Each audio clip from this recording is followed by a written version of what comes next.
Welcome to the EV Ready podcast, featuring industry leaders and their perspectives on electrification, hosted by EV Ready Energy. Hey everybody, this is Chris Nyan. Welcome to the EV Ready podcast, and I'm grateful to host close friend Deana Haynes on the podcast today. Deana, thanks so much for taking the time. Thanks for having me, Chris. It's really good to see you, and happy to be here and participate.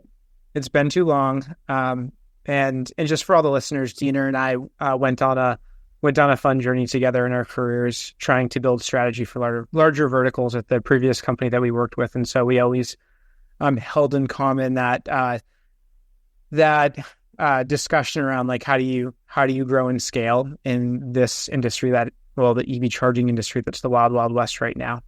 But to pull back a little bit, Deana, I would love for you to give a little bit of your background at JLL, Ernst & Young, and how that kind of led you into the EV charging industry and what you did while you were in the industry. Yeah. So, I'm not out of the industry, so just to clear that up first. Yeah. But yeah, I've spent nearly 20 years in and around buildings. I worked at JLL, Lend-Lease, Ernst & Young, various capacities of roles, but doing things like construction management, sustainability, corporate real estate strategy, which included workplace strategy. Am I allowed to say the last company I was at, Chris? Yeah, you are. Okay, you're being a little skittish, so I just want to make sure I can say that. So, and then bringing all of that knowledge from various roles and companies within the industry to Chargepoint, leading the commercial real estate strategy, really around the go-to-market strategy, try to win new business and scale, but also doing some business development and meeting with different real estate organizations, helping them in their journey to electric transportation. And so when I was at Chargepoint with you, the vertical I was focusing on was automotive. And I have to admit, that was the easier vertical to build a strategy around. I think we always joked around, like, what does commercial real estate actually mean? People probably asked you that question 100 times. And so, like, can you try and break that down? Sure. I think the best way to do it is focusing on two different paths here. So the first is on the type of activity. And so broadly speaking, commercial real estate can mean a lot of things from activity. So it could be construction management, it could be development, it could be financing, it could be property management. There's a host of activities. It could be brokerage, where you're buying and selling or leasing for different organizations, host of activities that fit within commercial real estate. But then you also have the different asset classes in commercial real estate. So think of office, pretty straightforward, retail, pretty straightforward, hospitality, generally straightforward. But then you've got industrial, which is more of the storage, distribution centers, manufacturing. You've got multifamily residential in there. So you can think about real estate really by activity and asset class, and they can intermingle and crisscross all different kinds of ways. And, if anybody knows you, they know how intelligent you are. What part of that complex that complex business do you think needed you the most? Ooh, from an EV charging standpoint? So yes, but in general, I'd like to hear that too. Yeah, I think I'll start with the EV charging standpoint. So generally speaking, I think office and retail were pretty straightforward. Especially at our last organization, pretty straightforward. Retail, you want to get charging that keeps people in the stores longer so that it becomes an amenity, a benefit for the retailer to drive business in, especially if they're subsidizing or not trying to generate revenue off of the charging sessions themselves, but really more in-store sales. And then office, certainly an amenity to bring people into the office, into the workspace. Pandemic, of course, changed a lot of behaviors around office activities and workplace strategy. And so EV charging is a little bit of that draw and benefit of amenity that helps bring people back to the office. Shameless plug. There was, I think, a couple of weeks ago, I can't remember when it was published, but CBRE just released a research piece on the interconnection of EV charging and return to work behaviors. I was part of the team that helped develop that while I was at ChargePoint. Amazing piece of information, anyone that's focused on workplace. And hopefully there's more research that comes out down the road. But I think that is a really great start. And I'll send it to you, Chris, in case there's a way you can share that with the audience here too. What was the high level outcome of that report? That there are a few different takeaways. One is that the trend and days where people come into the office have shifted pre and post pandemic. That workplace charging has also shifted pre and post pandemic. That there's a benefit to providing EV charging in the workplace and a correlation there. And on top of it, that charging sessions have grown significantly, even though the number of charging stations has not, which means that there is truly a demand for EV charging in the workplace. And it would behoove workplaces and companies or their landlords to invest in EV charging to benefit their employees and continue to drive in-person collaboration and work.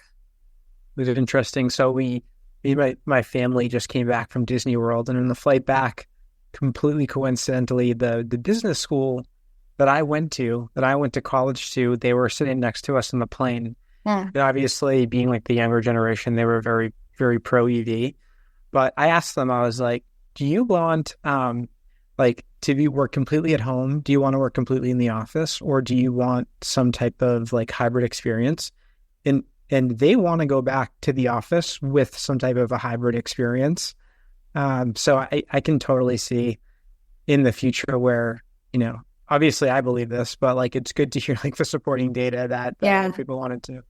Yeah, there's tons of data, research, charts, and, quantitative information in there that I would, recommend. But high level, that was a pretty brief summary of it. And talk to me about the CRE space. Like, there are some industries that are so fragmented that it's really hard to go, if you're a large company, it's hard to sort of like attack it. In the automotive space, you have a couple thousand dealer groups in the US, but several really, really large ones. And then you have the auto manufacturers. So there is some type of a strategy, where 80-90% of decision makers can be, or properties, it's, 10% of decision makers. How does it work on the CRE side? Is it, what percentage are the big boys and versus the smaller companies? From a company standpoint, it's really, really fragmented. I was trying to look up a stat, prepping for today, just so I had a few pieces of quantitative information. And if I recall correctly, I don't know what it is across the board, but I focused a lot on multifamily. And so from a residential standpoint, the largest 50 residential commercial real estate owners only account for 30 to 40% of market share. So that's less than 1% of market share each on average. And then you've got the rest of the 60 to 70% of the market that is taken over by thousands, tens of thousands, companies that are out there. And so it's a really, really fragmented when you're looking at a company basis in terms of how does one of those companies, whether they're the large ones or the small ones, big fish, small fish, how do they go and attack getting EV charging in? It kind of depends. It depends on their activities. So are they doing development or construction or owning or property management? It depends. But my recommendation, and this is what I would talk to our customers about, is understand the landscape. Take your portfolio, do an analysis, figure out where the incentives are, because that's going to reduce your capital outlay on your first project, on many projects maybe. So understand where incentives are, understand where demand is, and at the very minimum, cross those two. And then you can at least start to figure out where you should go. And then if it's in, let's say, Los Angeles and Miami as examples, those are really easy examples. But let's say it's Los Angeles, Miami, and somewhere else where your portfolio is, but you're thinking of maybe disposing of your assets in Miami, then maybe don't go there. Think about the Los Angeles location, and then you can actually do a pilot and grow from there and get some lessons learned. There are plenty of companies that go out and try to roll this out everywhere, but not before they typically do a pilot to understand how it works and all the intricacies. And I'm sure, Chris, you could probably speak to how you started to really understand the true end-to-end process of deploying EV charging with your customers. Certainly understood it before starting your company, but now I'm sure you're like really in the weeds of it. And, I'm sure you understand just how complicated things can be, all the nuances, all the, ooh, that's a surprise. And your customer's like, oh, I didn't think about that. And understand the importance of actually piloting, testing it before doing a very, very large scale deployment. Yeah, it's interesting. I think kind of what happened in the industry was a lot of the charging companies went public back in 2019, and the industry's cooled off a little bit. It's just, it's just a reality of the situation right now. But I think kind of what happened is you have hardware companies, you have software companies, you have companies that, just went public with really big projections that might have had higher valuations back in the day than they have today. And I think like the big challenge in general across the industry right now is doing what's right for the end user. There's just a lot going on where sometimes it's difficult to always do right for the end user for companies across the board. And it's partially because gas cars were, in a way, so much more simple, or at least everybody understood how to use them. Whereas this has a network component, this has the utility component. The way that people are charged for electricity is so different than the way people are charged for gas. And I think in many ways, the industry is oversimplified and the end user's paying for it. Wow. Interesting. A little bit like a mic drop moment. Yeah, perhaps. Maybe that will be the quote that we put at the beginning of the podcast this time. So talk to me about this. Like, you have your bigger companies, like in this space, where are larger companies in building an electrification strategy, and like what would you recommend for the smaller companies that don't necessarily have a department that's focusing on it all day long? Yeah, some of the big companies don't have an electrification strategy either. So let's make sure that's clear. But I think they're figuring it out. And so I would go back to what I said before. The first place to start is a pilot. You might not get it right on that pilot, but if you're working with a really strong partner, maybe like EV Ready, if you're working with a really strong partner, I would say, they can help guide you through the process. They can help steer you in the right direction, especially, I was getting questions before from some large organizations, and I was surprised that they were saying, well, what's level 1? What's level 3? Should we be considering those for our office property or multifamily property? And it's okay if, for people who are listening, it's okay if you don't actually know, but it's asking the questions, working with a partner that can help guide you through that, and not biting off more than you can chew. Do a pilot. A pilot might be one location. It might be one charger. It might be a few locations. But that sort of guidance is appropriate, whether it's a big fish or small fish in terms of commercial real estate, because you all have to start somewhere. And in the market that we're in right now, while there's to some extent dry powder that's out there, the interest rates are not in a place where a lot of companies are looking to outlay capital for projects. And so they're being a little cautious in terms of where they're, putting money out and where they're doing projects. And so the pilot will help get things going and started, and will help these organizations, if it works for them, be an advantage. So maybe it brings tenants into your Class B properties when they're looking at Class A properties. Maybe it, keeps a renter at your multifamily property when they're looking to move somewhere else because they have an EV. So long story short, I would say do a pilot, work with a strong partner, and then evolve and iterate on your strategy and program from there. You could roll it out nationally. Just, start somewhere. Take a small bite first. Yeah, totally. And obviously, like you said, there's just so much funding out there that people aren't aware of. It's interesting because we're focusing a lot in the battery space, and what we're finding is that there's a lot of battery funding available as well, but sometimes funding can feel complicated and intimidating, including on the charging side too. But I'm sure a lot of these entities don't realize what's available to them and how they can use it. Yep, absolutely. So Deana, talk a little bit about COVID. I know you referenced it before, but I remember there's so many small things in our lives that have changed because of COVID, where we just all became more effective or more efficient, or the way that we lived our lives shifted in some way that was better than it was before. Obviously, there's this push right now to get back to the office. I know, in the parking vertical, a lot of these parking operators are trying to think about, hey, how do we use our space differently? Are you seeing any of that in this industry?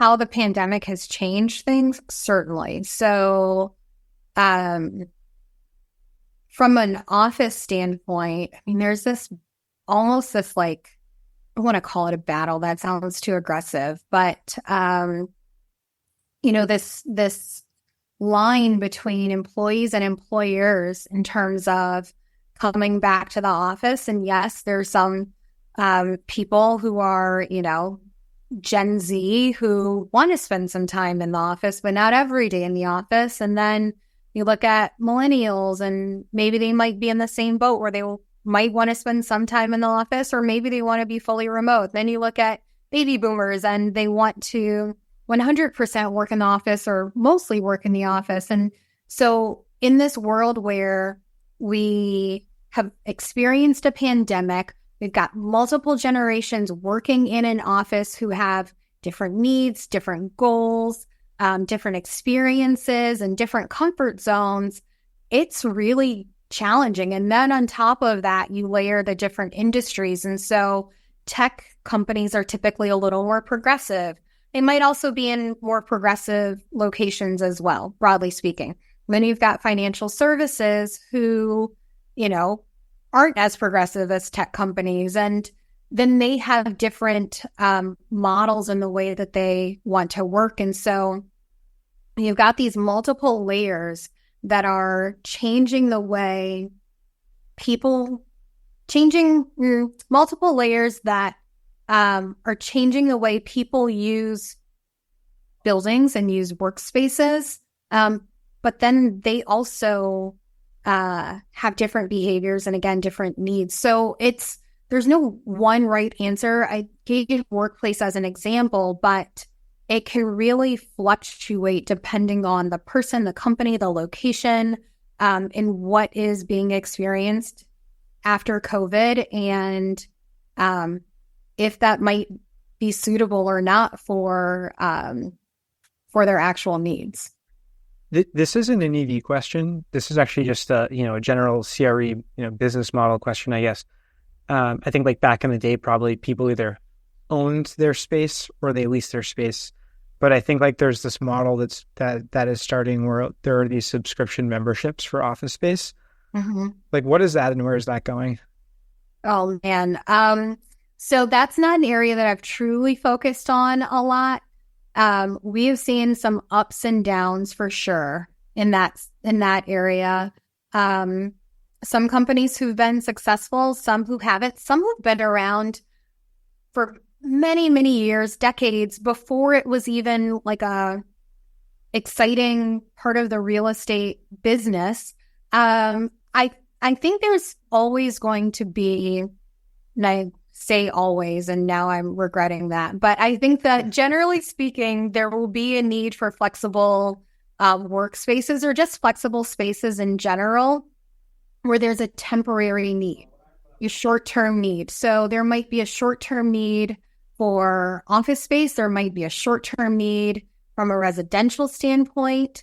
There might be a short-term storage need in the industrial space. And so I do think that there's always going to be a short-term need, but in terms of co-working spaces and shared workspaces like that, I am not super knowledgeable and wouldn't want to be recorded saying my thoughts on it for it to live in perpetuity. Okay. This is my last question for you is, and again, this isn't about one company. This is about the EV charging industry. So you have hardware providers, software providers, maintenance providers, some combination of all of those things, people that work in energy services, other companies in the energy space. Obviously this is a very complex calculation when you're doing it across the portfolio, which is why I think you said, test one site first. What do you think, if you had to provide like a recommendation in general to the EV charging industry, but what they're doing well and what they need to change, what would that be? So for the EV charging industry as a whole, I think what is working well, so to speak, you just mentioned, which is there are different types of companies out there, and there are also different types of real estate companies and business model needs. And so I don't think there's a one size fits all that will work for everyone. There's something out there for everyone. And I know that there are, some beliefs that, this doesn't work or that doesn't work. It has to be this way. One, I think that the industry is still too new to say that one model is truly, truly more superior than the other than the others when you've got different business needs, different types of organizations, different willingness to invest. So I actually think that is what's working well. It might be challenging for some of those companies, but I do think that from an industry as a whole, having the different models and different types of companies is actually working really well. And so probably it's, and I think we agree on this, it's more about like universal standards and the ability for flexibility. Yeah. Is just really important in as chaotic of a moment in time. It's funny. I was at a conference 2 weeks ago and I kind of made a comment, on stage and said like, this industry's chaos, it's the wild, wild west. And obviously Tesla made their big announcement, I think like 48 hours later. And there's nothing more chaotic than what happened there, obviously. And so I agree with you. Like, I think that's kind of definitely what, we try and talk to customers about is making sure that, influx of charging solutions in North America, like how does that impact you? What's the difference between the charging solution tech and you get put in a difficult spot? But yeah, openness and flexibility is probably the key thing for the next 5 years, I would say.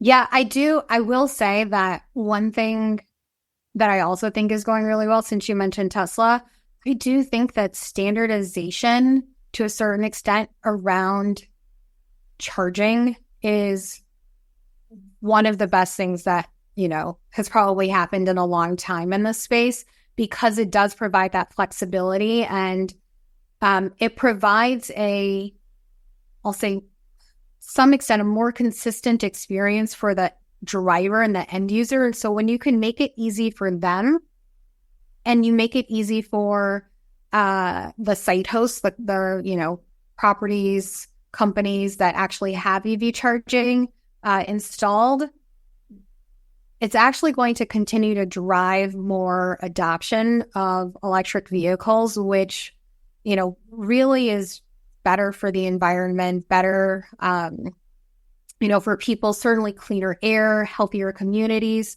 things like that. And so I would add that to something that's working really well, that I, was excited when the announcement, was made about some of the OEMs, and continue to be excited about that too. I always throw out the statistic where I don't think people realized back in 2014 that iMessage was going to drive Apple to have 92% market share of Gen Z in the United States. And even that might potentially get broken up. Right now, I think that's being discussed by the government. But, obviously, anytime you don't have openness, it allows companies to not necessarily perform.